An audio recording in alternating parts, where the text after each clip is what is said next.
Welcome to That's a Hard No, the podcast about learning to say no and set boundaries to live our best lives.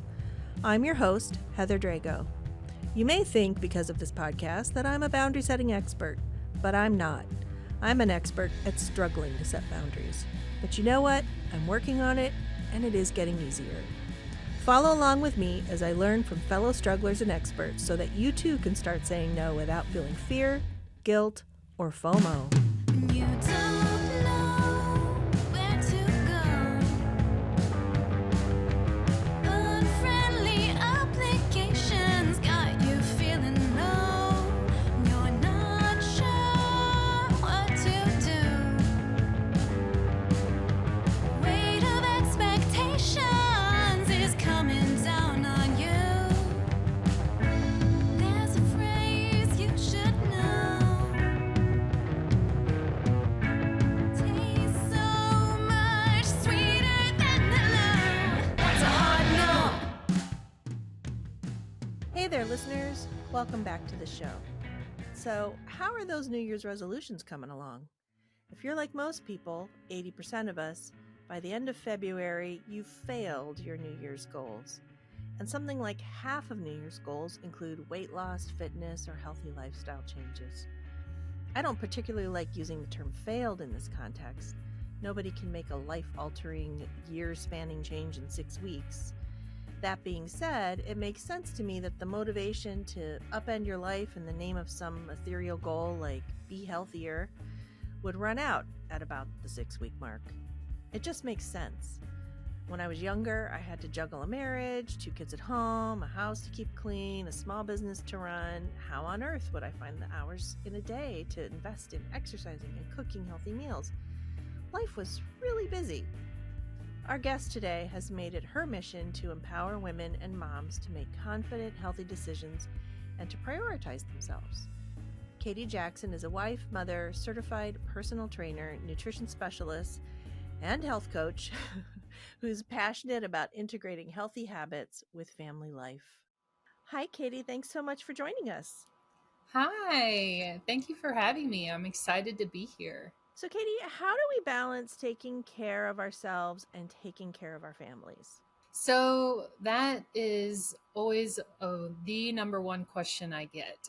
And when it comes to taking care of ourselves and our families, they should really be acting as almost one.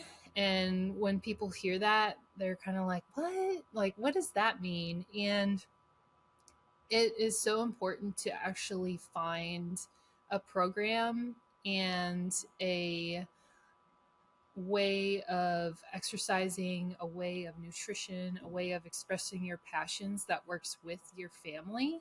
And so it's more about finding the right system instead of trying to balance it all and trying to make it all perfect, because it's like week to week, right? I mean, I've got little ones, and like some weeks I can fit in more of the things I'm passionate about, and I feel like I do really well with my fitness and nutrition, and other weeks it's just a struggle, and you almost have to accept that and just say, here's my plan A, B, and C, and I'm just going to get in what I can get in today, and I'm still feeling nourished because I can take that time out for myself and not feel like I'm completely like throwing my self-care and my needs by the wayside. So yeah, I'm intrigued by the idea of like creating a system. And I'm specifically thinking about when I was first a mom with my now 27-year-old, but you know, he was an infant, and I, being the natural born caretaker, people pleaser that I am, I was kind of, everything was based around his patterns instead of letting him fit into a system that I derived, right? So, or that I structured. And so 4 o'clock would roll around and Oprah would come on and I'd just start crying because I hadn't had a shower. And I was just like, I just want a shower. Yeah. And then it took me a few years. And then I was like, oh, I get to decide when I have a shower. Yeah. you know, and I think that's a common mistake for new parents. My in-laws had twins and that there were their third and fourth children, and there was quite a gap between, the next older child. And everyone at the time was like, how do you do this? How are you taking care of two twins and your other Mhm. two children? And they said, you just have to have a schedule and a system, and you Yeah. make them learn the system. And so Yep. that's what pops into my mind when I'm hearing you talk. So I'm wondering if you can elaborate a little bit more on, like, what do you mean Yeah. by system? And if you don't already have that, how do you start with your family and say, hey, we're going to do this differently now? Well, it's important to tackle one thing at a time, because that's a really common mistake people make, is especially if you're talking specifically about fitness and nutrition, Mm-hmm. they'll like throw up their hands and be like, "Oh my gosh, I'm going to change all these things." And then they get overly excited, and then they don't even realize what they're changing doesn't even really work with their family schedule. So Mm-hmm. a lot of times it's the first step is just sitting down and saying, why am I doing this? What is the real reason why I need this for myself? How much time can I dedicate towards this thing? And what small step can I take today that can grow into something transformational later?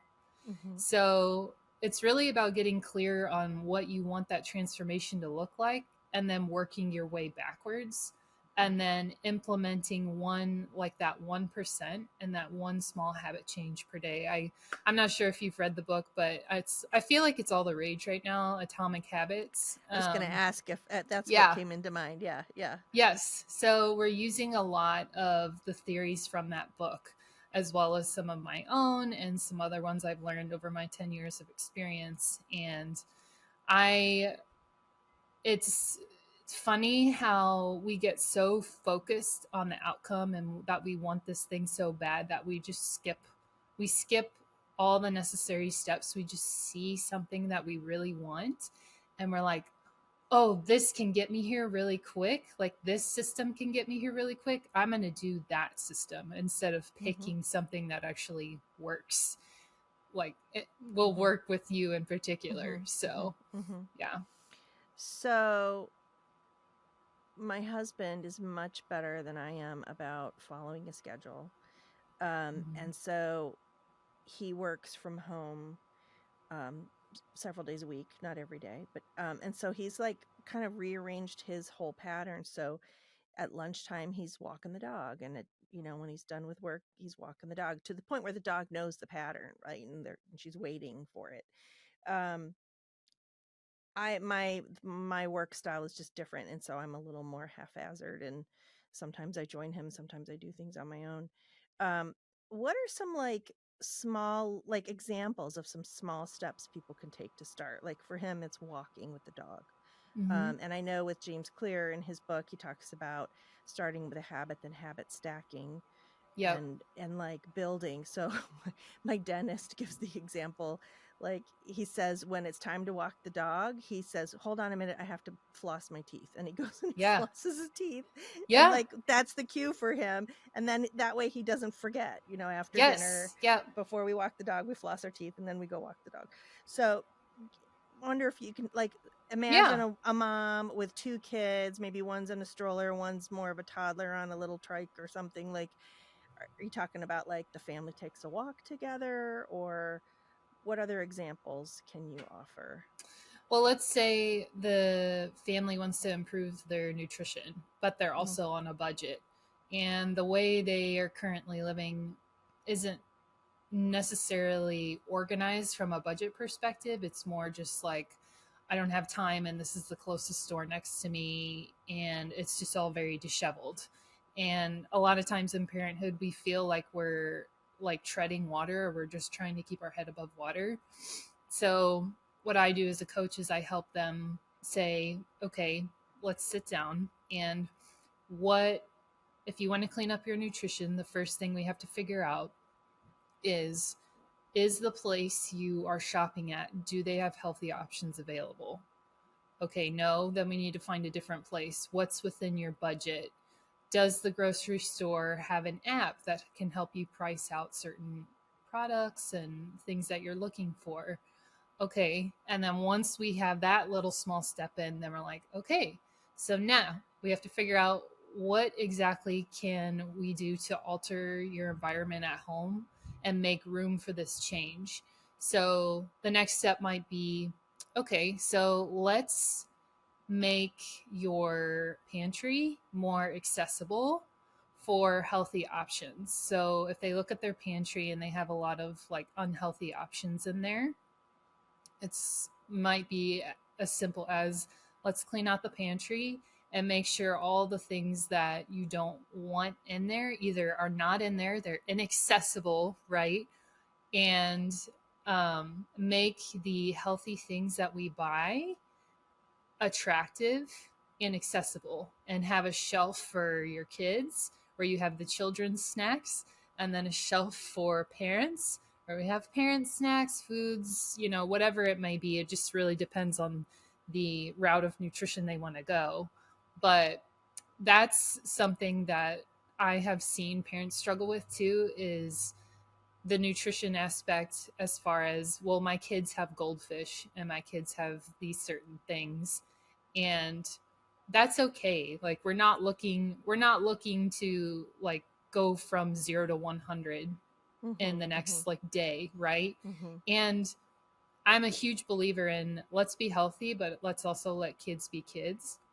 And if they want to have the goldfish or whatever, let them have the goldfish. Just make sure that we try to balance out throughout the day, like serving that vegetable with dinner, going through the extra effort to serve vegetable at dinner. So I think that answered your question. Is really, it's like looking at the environment first before we actually do the thing. So if your environment does not support the habits that you want to change, no habits will change, because you're stuck in this environment of constantly treading water, or there's unhealthy snacks everywhere. So that's an example of something that I've worked with my clients. Awesome. As you're talking, I'm thinking about, of course, I always do this, I'm sorry. I think about my family, of course. Right. And the joke in our family is, if you were to draw a Venn diagram of what we all can eat, there's just like, so we have a vegetarian in the family. Okay. We have someone on the DASH diet. I have all kinds of restrictions of things I can't digest or eat. And then we have a picky eater who just like doesn't like beans and tomatoes. Right? So like my husband once literally drew a Venn diagram. He's like, see this teeny tiny little area? This is where we all can eat the same thing. So in our house, we've learned to just compartmentalize. So it's always like taco night or Italian night or Chinese night or whatever. And so, the meat's cooked separately. If there's beans, it's separate. If it's, everything's, it's like Chipotle at my house all the time. Yes. But and that's, that lets everybody pick what they eat, but at least we're all getting something. Yeah. And that's exactly what you have to do, because, when you're making the same meal and you're still having a meal as a family, but everybody's getting their needs in. Yeah. So, if you have to be on like you mentioned, if you have to be on a specific diet and then your husband doesn't have to be, or he has some other restrictions, it's my job to help these families find that healthy balance, find the recipes that'll work, find, and it's like, basically I'm not only the guide, but I'm also like I would do the heavy lifting, right? So sometimes when we get all engrossed in our full-time jobs and we're trying to raise children, and it's nice to have somebody on your team that knows what your vision is and can help you get there and speed up that process and take over the heavy lifting. So, yeah. As you're talking about food and nutrition and stuff, I'm wondering how much of it is influenced by the fact that a lot of people just don't know how to cook for themselves. And I never knew that until now. My kids are young adults and I'm meeting their friends, and like my kids are teaching other kids how to cook. Like, Mom, they don't know how to cook an egg. Like, so that's a big thing. I think we're all so what's the word, conditioned to just buy takeout or order out, or especially now since the pandemic, we could just have anything delivered, and that's so expensive Yes. and so Yeah. calorific and salty and all those things. Are you finding you're having to teach people like what, how to meal prep or how to cook or how to tell me about that? Yeah, yeah. And that it's varies so much person to person. Mm-hmm, But a lot of times, when it comes to the skill set of cooking, a lot of people don't know what to cook their food with. Like, it's like, do I use this oil? Do I use, butter? What is this for? Do these seasonings pair with this, And it's a lot of education based around that, and maybe not necessarily so much the like tools that they're using. At least I haven't experienced that yet, but um yeah, it's pretty crazy. So ever since the pandemic, we can have anything at any time, and it's neither cost effective nor good for you. No, you can have a So blizzard yeah, delivered to your house in 15 minutes from Dairy isn't that Queen, and it's like, crazy? that's so bad. I So know. tempting, but yet I so know. bad. I'm just going to throw a little hint out there. Something my son found when he was in college. There's a website called Budget Bites, BYTES. It's a fabulous how to cook from scratch cooking website, and it's literally for like you can make wholesome meals for a very low budget. So just I throwing that love out there. that. Yeah, Yeah, it's great, and I go to it all the time. And anyway, go ahead. yeah. Oh, I was just about to say, I remember getting gifted one of those books when I first got married, and it's like those how to cook for like newlyweds, and it has Mm-hmm. like a lot of like just easy, Mm-hmm. wholesome meals in there that Mm-hmm. you just don't think about right off the bat. Right. So Right. yeah, Yeah. I think we I all love fall that. back on what we grew up eating. And if our parents didn't Mm-hmm. cook, we fall back into those bad habits. So, okay, enough about food because now I'm getting hungry. I know, right? We fall into these ruts and we're just busy and we're kind of in this environment. I'm also think that happens with like busy moms and dads and their kids are in sports and one's in dance and one's in football and one's doing swimming lessons or whatever. And I mean, I've seen it, I've lived it, like just Mm-hmm. driving around, basic mom's taxi, it's a real thing. Right.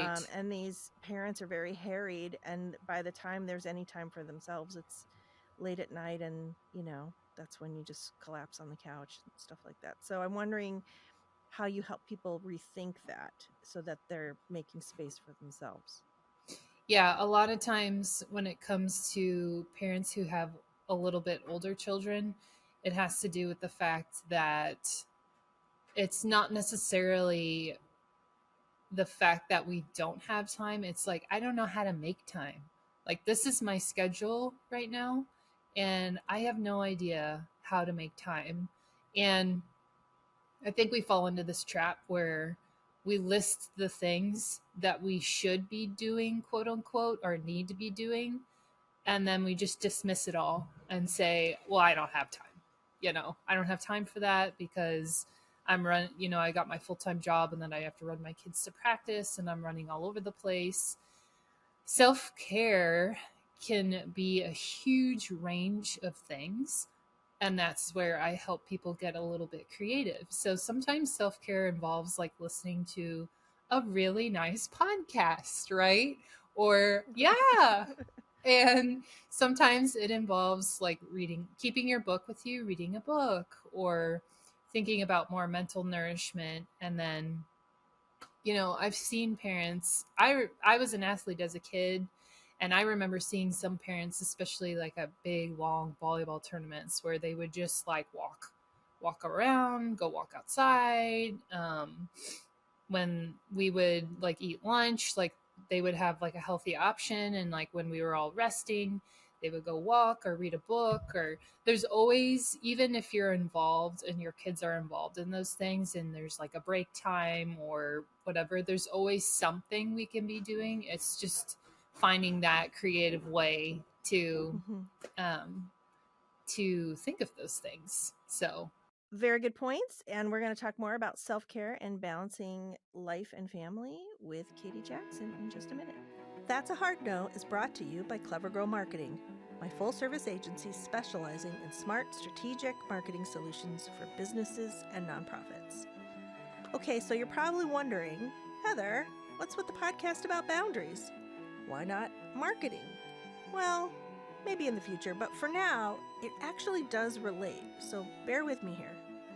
Smart marketing, strategic marketing, requires knowing what to say no to and why.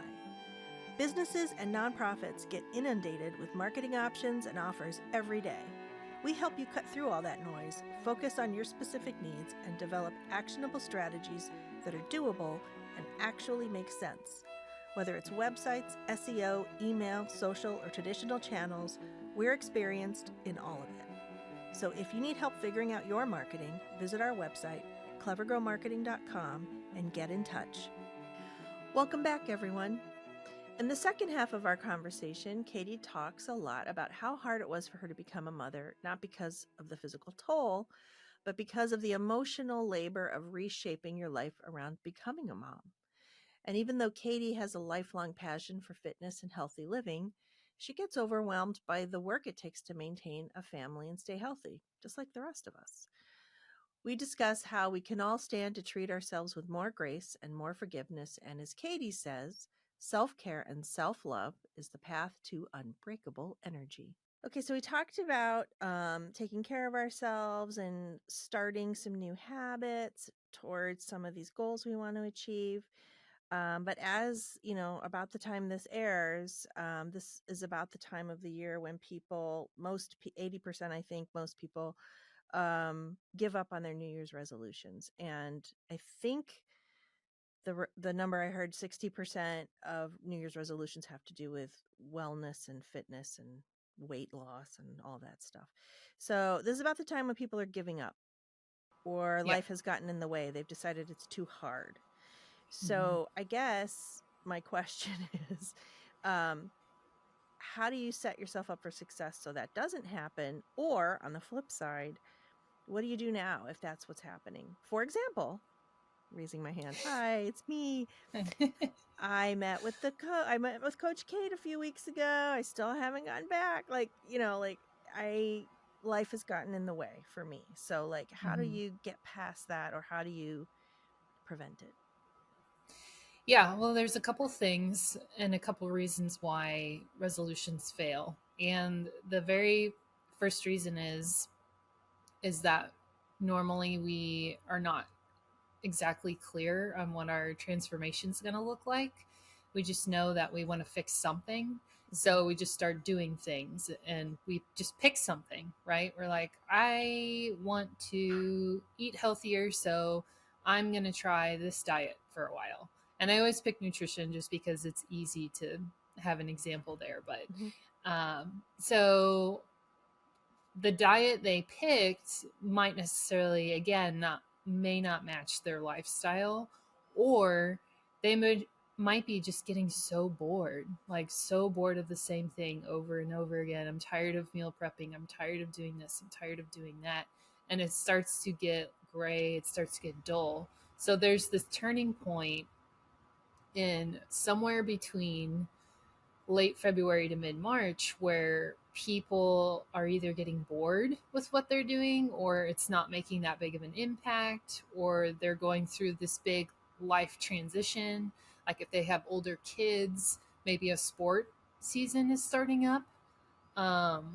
So there could be a lot of reasons. And I would say my biggest tips would be to make sure that when you do make this New Year's resolution, have structured or set times, like check-in points. So 2 weeks go by, check in with yourself. Okay, this is going really well, but I'm kind of getting bored with this. Maybe I'm going to change this. Another 2 weeks go by. Okay, I fell off the wagon a little bit. How can I get back on? Another 2 weeks go by. And a lot of that is just building awareness and building and saying, what has this thing that I've taken on, what has it done for me so far? is it effective? And if it's not, how can I change it? Mm-hmm. So New Year's resolutions need to have a strong, like, why am I doing this? And if you have a very if you have a very surfacey kind of like, well, I'm doing this because I want to be healthy, like that doesn't really define exactly what your why is. Maybe you want to be healthy because you went to see the doctor and he's telling you you have to lose weight, you have to do this or that because your heart condition's not great with this. And so you have to really spell it out to yourself and make yourself aware of why you're doing something. I like the idea of the check-ins, the 2-week check-ins, and we do that when we're working on a big project in my business. We'll like have these milestone check-in dates. We should be here by now. Let's check in and see where we are. Are we really there? Do we need to pivot? Whatever. What about if someone's listening to this right now and they've gotten stuck? Any advice for just kind of like shifting the mindset a little bit, or how to pivot or snap out of it? Yeah. Well, I think it's important to identify, why are you stuck? Okay. Why are you feeling stuck? Is it because you don't feel like doing it? And be honest. Like, it's because you don't feel like doing it anymore? Is it because you're getting tired of doing the same stuff? Why are we stuck? And then usually the truth comes out. And then once the truth comes out, you can figure out, okay, so now what do I do? I can either approach it this way, that way, X, Y, Z. So Yeah. I think, again, asking Back that question honest would really help. self-assessment. Yeah, be honest with yourself. Yeah. A little bit of a pivot. I heard this phrase of yours, unbreakable energy. I'm not quite sure I know what that means. So why don't you help us understand what that is? And I mean, it sounds appealing to me because I feel like I'm tired all the time. So like I could use some unbreakable energy. What is that? So I define unbreakable energy as being able to pursue the passions you want to pursue, where you find more, I call them soul satisfying activities, where when you do the things, you just light up. And you can tell a huge difference in either the person or the people you're with. And also being able to nourish our bodies and minds so that they are appropriate for the chapter of life we're in. So like the same forms of exercise, the same forms of nutrition that worked when we were 30 may not be working for us when we're 50, 60, right?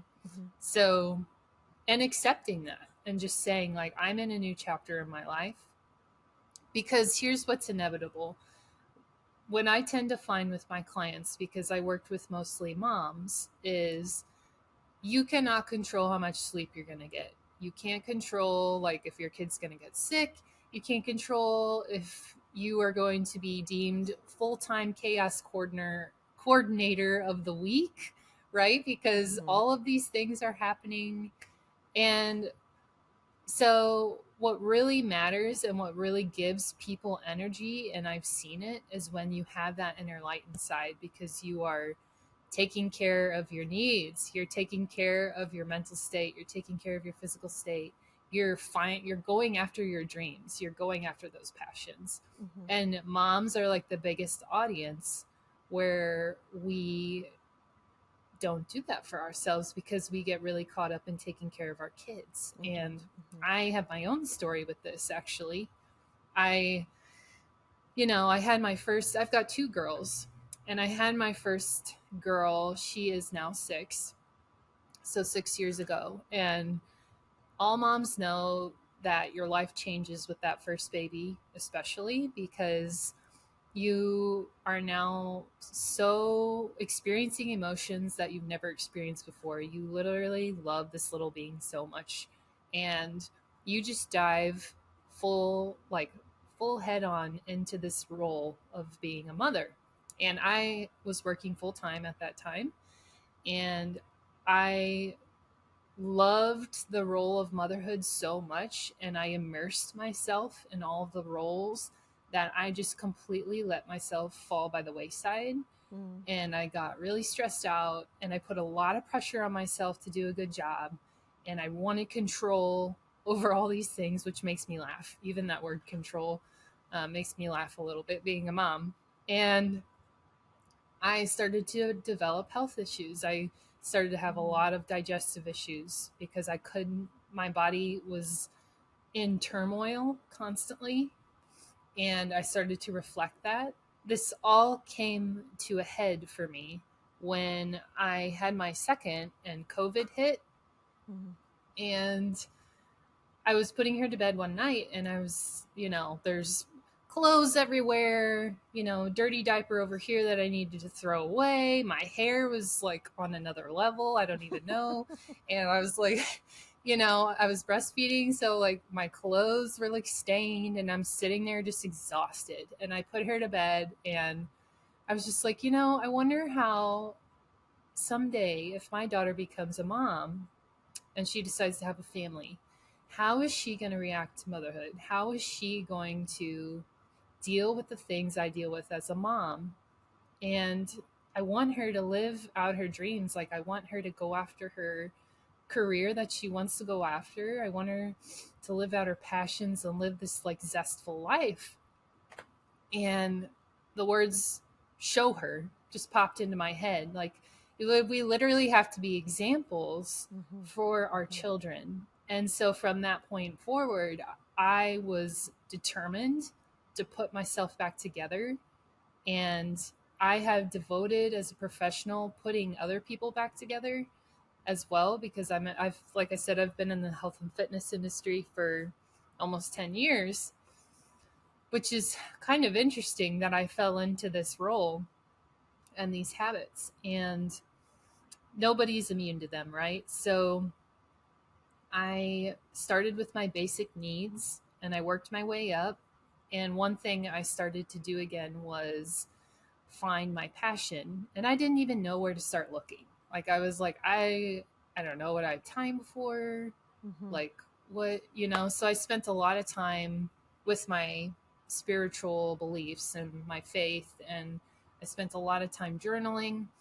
I spent a lot of time just like asking him, like, what is something that I would really love to do? And when I was little, I used to horseback ride a lot, and I really missed it. I loved horses. That love of horses never went away. Mhm. So I had always told myself no so much to horses that I forgot. I forgot that I actually like horses. So Wow. Okay. yeah, I just put it in the back of my brain and just didn't think about it. Like, I was just like, that's not possible for you. You're a responsible adult now. You have all these chores and blah blah blah, whatever we tell ourselves. Mhm. And I was like, you know what? Stop telling yourself no. And if you are going to tell yourself no, at least say it with conviction. So I looked up places to horseback ride, and there's a ranch about 25 minutes away from here, and they have lessons for a reasonable price. Oh, So wow. now I started going every Friday, and I don't always make it, right? Because being a mom, things come up. But I go every Friday, and I go for a couple hours, and it's like the best thing ever. And in addition to horseback riding, I have devoted more time towards reading, things that are more nourishing for my mind instead of just like sitting there and scrolling through social media. I've tried to be really intentional about that. Um, so yeah, I've developed this process as a coach where I had to take myself back to school, and I myself went through the process, right? So now I want to help other moms get there too, because I want them to find that light back inside when things feel kind of gray and dull and you just feel like Yeah. you're doing the daily grind, as so to speak. The mom guilt is real, and that we have to kind of get past that and say, the things we all the Pinterest things and all the things we make fun of on our podcast, all the positive vibe things, but like, you have to fill your cup, you have to take care of yourself, you can't just deplete yourself. I always think of if we're talking about moms, think about breastfeeding. Like, you cannot breastfeed unless you're nourishing your body and filling your body with fluid, literally Mhm. filling your body with fluid so that you can feed your Yep. child, right? So I think about that. And then we just had a book club discussion, and we had my two friends on, Jen and Jen, and we were talking about that saying, like, slay all day, and we were like, maybe you'll slay in 2 weeks. Like, you have to give yourself grace, right? Like we said, Right, sometimes you don't right. make it to the horseback riding thing, and there's a lot of self-forgiveness that needs to happen, and a lot Mhm. of, when I think of self-care, it's not just like getting a pedicure or all the other nice things you talked about. It's like literally caring about yourself, like Yes. literally caring, and like And that's not making yourself a selfish. priority. Absolutely. Yeah. Absolutely. So I think that's foundational. I think, like you said, understanding your why. I really like your point of understanding what it looks like. I think that's the piece I'm missing. And so that made me Mhm. really think, like, okay, what does that mean? I want to lose weight. What exactly does that look like? Yeah. So I'm going to noodle on that a little bit. So all really good information. Thank you for sharing your story and for giving us all these insights. Why don't you tell us a little bit more about how people can find you and connect with you? Yeah, so they can find me. I'm on social media and I'm on Facebook, Instagram, and LinkedIn, and it'll actually be under the name of my business, which is called Fuel for Impact. So, you can find me there. You can also find me on my website, www.fuelforimpact.company, and we can set up a free consultation. It's usually about 30 minutes to see if you're right for a 90-day program I put together, or if you want just a one-time, please help me just get in a direction. I also have a session for that as well. So That's a good yeah, call would to love to action work. button. Please help me. Help I like me. that. Yeah. Yeah, that's great. Okay, well, we'll make sure to put links on our show notes so people can find you as well. And I really appreciate your time and your generosity of sharing your information. That's a Hard No is a production of Clever Girl Marketing, my little agency in Cleveland, in partnership with our friends at Evergreen Podcasts. Many thanks to our amazing team, including Maura del Rosario, our production and marketing coordinator, Noah Foutz, our amazing producer, editor, and composer who wrote our theme music and performed it with his band, The Big Leagues, and our new video producer and editor, Kae Holmberg. You can find show notes and resources on our website, and you can find other fun stuff on our socials. We're Hard No Podcast. Find your no, then say it with me.